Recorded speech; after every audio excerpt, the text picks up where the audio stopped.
This chapter on linked lists this chapter in the book, which is actually more general, is going to be split up into a bunch of lectures, first on linked lists, and then same chapter, but there are other parts to it. So there's doubly linked lists, singly linked lists, there's queues and stacks and trees, and then hash maps or hash lists, sorry.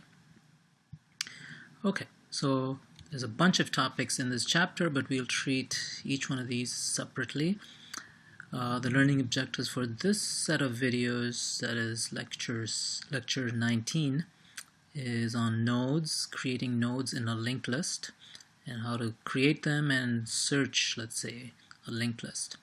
We'll also get around to looking at singly linked lists and doubly linked lists. So singly linked lists are lists where you can go in one direction, search in the forward direction, let's say. And doubly linked lists are actually much more useful because you can go both ways. You can go forwards in the list and backwards in the list. And you'll see why there's that limitation of only being able to go, let's say, one direction. So we'll look at that pretty soon. Later on, we'll look at some applications of linked lists, like stacks. We can set up stacks, the stack data structure using linked lists. We can set up queues, that is just like a line in a bank, or those of you who still go to banks, or if you're lining up to buy some tickets or something, you have to form what's called a queue, and that's something that can be represented in data structures using a linked list. We'll also look at sets and hash tables. We'll look at a bunch of different alternatives for implementing these linked lists. There's three main ways of implementing linked lists. We'll start with the simplest. So linked lists and also the remaining data structures that we'll look at all are dynamic data structures. That is, they can grow and shrink during runtime. They can be as small as they want. If you don't have any data, they can be basically empty. They don't take up a lot of memory. So the way we do this is using pointers. We can set up dynamic data structures mainly because we can use pointers in C++.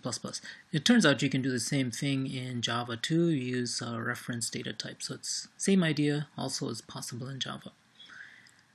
Okay, so first we'll start with basic linked lists, and we show how you can see how they grow and shrink during runtime as we add things to the list. And then later on we'll look at doubly linked lists. This is a variation with pointers in both directions. So the pointers, even though we haven't seen it yet, you can be pretty sure that the pointers are the backbone of these data structures. So we use dynamic memory allocation, dynamic variables, dynamic objects. That's what allows us to create these really efficient data structures. Okay, so we will look at three ways to handle such data structures. First is the C style approach, that is in the C program. As in the C programming language, we'll use global functions and structs with everything being public. Remember, for good encapsulation, you don't want to do that. A more object-oriented approach is the next thing that we'll look at. We'll set up classes instead of structs with everything public. So we'll set up classes with private member variables and functions, accessor, mutator functions, constructors, all of that. And then a third approach will be friend classes, which we won't get to right away. So linked lists will use methods 1 and 2, the old C style approach, plus a basic object-oriented approach using classes with everything, with the data members being private. And then we'll also look at stacks, queues, sets, and hash tables using just method 2, that is classes. And then finally, when we get around to trees, we will use method 3. We'll find that we basically have to have friend classes.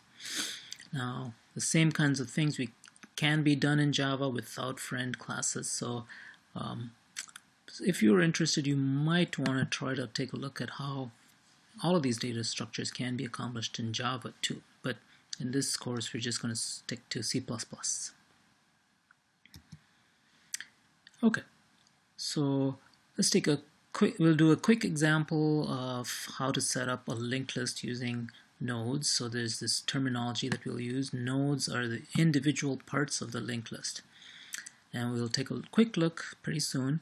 A linked list is composed of a whole bunch of nodes that are linked together by pointers. That's the basic idea. Each node is a variable. Usually we'll start out with structs, and then later on we'll use classes. And each node is dynamically created with the new keyword. And each node, we will see, also contains pointers to other nodes. And so these are the links. So that's how linked lists get their name, is that each node contains a pointer to another node, and those pointers are the links. That the whole thing taken together forms a linked list. So let's set up a even simpler version of the linked list example given in the book. So this is from chapter 17, the very beginning. This is display 17.1, and so what is shown here is a pointer. So this head is a pointer, is the head of the list. It points to the first node, which contains some data, and in addition to its data, it contains also a pointer to the same kind of thing that it is, this first thing. So this thing will be called a node, and it's linked via a pointer to another node, and then this node also has a pointer to another node, and at the end, for this node, particular node, there will be an end marker, and it turns out it's just a null pointer. Okay, so let's set that up. So we'll set it up using first the C style of setting up linked lists. What we've set up is even more basic than the example in the book, in that it doesn't have a string. All it has is a struct for a node with two data members. They're both public. An int, which is the data that we want to store, and then a pointer data member. And notice here's the thing that's different about linked lists, is that when you set up a node, the node class, or node struct in this case, contains a pointer to another thing of the same type. Now this could point to itself, but we seldom ever do that. There are cases when we would do that, but normally, for most of the things that we will do, we won't. So this thing is not pointing it to itself, it's pointing to another object that looks exactly like this. So let's set this up. What we want to do is we want to set up an array with 3 numbers, 10, 3, and 2, and we want to put that in a linked list. So here's how we will do it. We would set up, let's say, the first, or let's just use the same notation as the book, call it head, the head node. We create a new node, and then we say that we want to set the data members of head to, well, just the data member to 10. And the way we do that is we use pointer notation, use the arrow or the minus greater, and we say data is equal to AR sub 1, 0. Okay, and remember that we have a second data member, and we typically want to set that equal to null as quickly as possible after we make it. So we say link is equal to null. It's a good practice to do that, even though the very next thing that we will do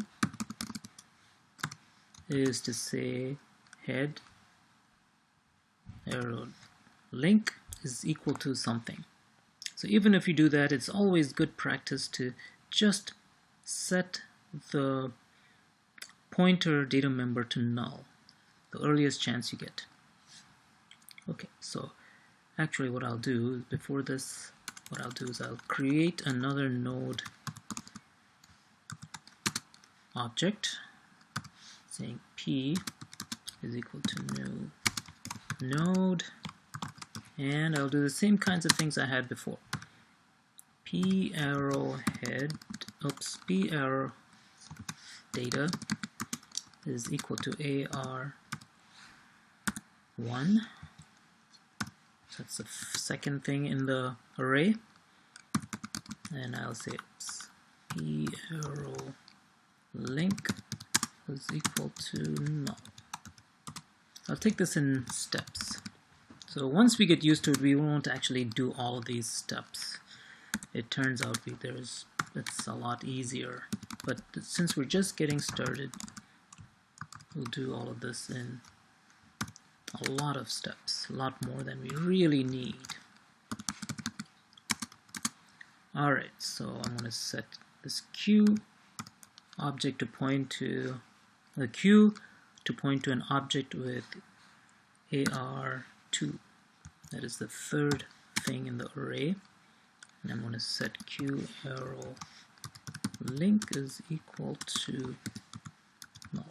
And you might say, well, this looks like just three different objects, head, P, and Q. They're really not connected to each other because each one has a linked data member that's set equal to null. So yes, that is true. They are not linked yet. So we don't do things this way, but just to get started, we will use this simpler approach. So now we'll link them together. How do we do that? We say head arrow link is equal to P. So now the first node and the second node are linked together, and we'll need to connect the second and the third. We do the same kind of thing. P arrow link is equal to Q, and that's it. So now let's go into the debugger, set a breakpoint right here, save this, compile. Let's hope it compiles. Looks good. And then let's debug. Nothing really to debug. We just want to see how things look in the debugger, because we can actually check and make sure that things are actually linked. Okay, so here we are. We're looking at the very first statement in the main. And if we were to look at head, we will see that it contains some random values. So let's get these set up. Okay, so now at this point we have three node objects created. They're not yet linked. So let's take a look. You'll see that in head we have a data, an int data set equal to 10, and notice this, the linked data member is set equal to 0, which is what null is. Null is just 0, a pointer to the 0th location of memory. Take a look at P. It has the int data member set to 3 and a null for link, and Q has a 2 for the int data member and null for link. So now watch what happens when you execute head arrow link is equal to P. Okay, so step over that and notice that head, the linked data member of head is set to point to P, point to the same thing that P points to. And you can see that right here. Notice that the linked data member is the same thing as what P points to. And then we set